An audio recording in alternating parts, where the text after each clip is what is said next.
आदत नहीं रहती है तो वह अपनी जरूरतें पूरी करने के लिए गलत रास्ते चुनता है। इंसान की बुरी आदत उसकी बर्बादी का कारण कैसे बनती है, यही बात इस सत्य घटना से पता चलती है, जिस कारण अंत में रूह कपा देने वाला अंजाम मिलता है। सुरूठ राजस्थान का एक छोटा सा गांव है। अच्छे वातावरण के कारण गांव खुशहाली भरा जीवन बिता रहा था।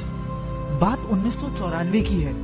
मुकुट के बाबूजी दिन रात खेतीबाड़ी करके घर का खर्चा चला रहे थे। बेटा जवान हुआ तो पिता ने उसे कामकाज में हाथ बटाने को कहा, लेकिन मुकुट सिर्फ मटर गश्ती करने और जुआ खेलने में मशगूल रहता था। इसलिए माँ बाप ने उसे घर से निकाल दिया। अब मुकुट चमेली नाम की लड़की के साथ रहने लगा। इन दोनों की दोस्ती का कारण ही जुआ था। दोनों मिलकर गांव के लोगों को जुआ खिलाने लगे और खुद भी दांव लगाते। करीब 3 महीने में दोनों दिवालिया हो गए, फिर खाने के लाले पड़ गए। चमेली और मुकुट दोनों जानते थे कि अब उन दोनों की मदद कोई नहीं करेगा, इसलिए उन दोनों ने गांव के बच्चों को निशाना बनाना शुरू कर दिया। उन्होंने ऐसे ठिकानों का पता किया जहां लोग बेमौत मरे थे। फिर वहां जाकर रात में उन आत्माओं का आह्वान शुरू किया। फिर उनमें से दुरात्माओं को छांटकर उनकी बुरी इच्छाएं पूरी करना शुरू किया। इस काम से चमेली की मैली विधा में बढ़ोतरी हुई। अब चमेली जब चाहे तब पड़ोस के किसी भी बच्चे को बुखार, खांसी, उल्टी, सरदर्द जैसे छोटे बड़े रोग लगा देती। इस काम के लिए वह बच्चों को घर पर बुलाती और उनके कपड़े का टुकड़ा और बाल काट लेती। फिर रात में शमशान जाकर उपद्रवी आत्माओं के लिए उन चीजों से अनुष्ठान करती। बच्चों को बीमार करके खुद उनका इलाज मैली विदा हटाकर कर देना उसने अपना पेशा बना लिया। देखते देखते दोनों खूब पैसा कमाने लगे। बार बार बच्चे बीमार पड़ते, बार बार इलाज होता। इस बात से गांव वालों को चमेली और मुकुट पर ही शक हुआ। अब गांव के लोगों ने इन पर नजर रखना शुरू किया। एक रात गांव का दर्जी सूरज खांसी के कारण अचानक जाग गया। उसकी नजर खिड़की के बाहर पड़ी तो उसके होश उड़ गए। मुकुट एक मरी हुई बिल्ली को पूंछ से पकड़कर चमेली के पीछे शमशान की ओर जा रहा था। सूरज चप्पल पहनकर फौरन उन दोनों के पीछे चल दिया। उसने छुपकर देखा तो वह शर्म से पानी पानी हो गया। शमशान के अंदर जाते ही चमेली अधवस्त्र में बाल बिखेर कर नाचने लगी। मुकुट वहां मरी बिल्ली काटकर उसका खून उसके चारों ओर बिखेरने लगा। यह सब देखकर सूरज की रूह कांप गई। उसकी जबान जैसे हलक से नीचे ही उतर गई। वह चिल्लाना चाहता था लेकिन एक शब्द बोल नहीं पा रहा था। फिर अचानक उसने देखा वहां चमेली कुछ लिखने लगी।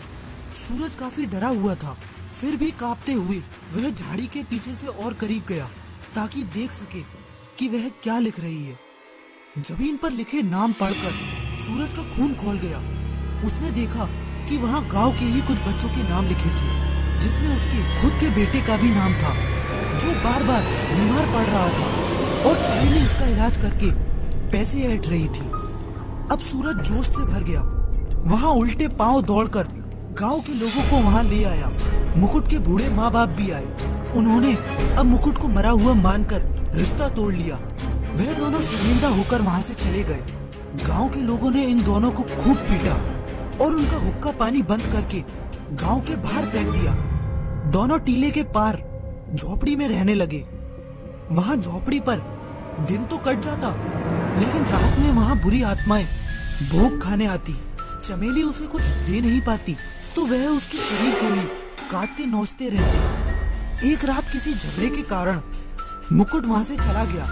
इस घटना के बाद तीसरे ही दिन उसकी लाश एक वीरान जगह पर मिली। मौत का कारण आज तक कोई बता नहीं सका। लोग कहते हैं कि चमेली ने ही रोष में आकर मुकुट का रोष लिया ताकि बुरी आत्माएं उसे तंग ना करें। करीब 6 महीने बीत गए। चमेली उस झोपड़ी में अकेली ही रहती थी। देर रात को अक्सर उसके चिल्लाने और कहराने की आवाजें गांव में सुनाई देती, लेकिन उसकी बुरी करतूतों के कारण कोई उसकी मदद को नहीं जाता। फिर अचानक एक दिन उस झोपड़ी में गंदी बदबू आने लगी। गांव के लोगों ने जाकर देखा तो पता चला कि चमेली मरी पड़ी थी। उसका शरीर कटा फटा था और उसकी आंखों की पुतलियां भी गायब थी। लोगों ने उसका अंतिम संस्कार वहीं झोपड़ी सहित कर दिया।